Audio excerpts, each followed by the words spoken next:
पहाड़ भितर अद्यारी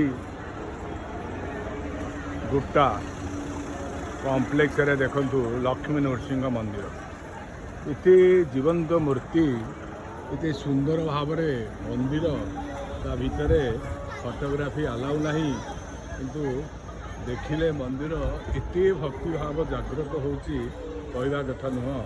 प्रभु श्री नरसिंह सोनामूर्ति लक्ष्मी सहित स्वर्णामूर्ति विराजित होती। नरसिंहर विभिन्न अवतार मूर्ति रही भितर महालक्ष्मी मूर्ति रही, महादेवंकर मंदिर रही, गणेशंकर मंदिर रही, श्री हनुमान मंदिर या भितर रही। पहाड़ उपर बड़ा सुंदर भाव ए मंदिरटी निर्मित होती।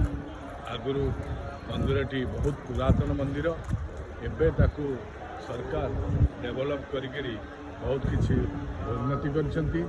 या पूर्व आसिले आपण स्वतःप्रत भाव भक्ति भाव जागृत होब एवं आपण माने देखिले जानीपारे जे प्रकृत नृसिंहर ये जो अवतार नृसिंहर जो मूर्ति सी अति भक्तिपूत भाव आपण मनरे निर्मलता पवित्रता जागृत होब।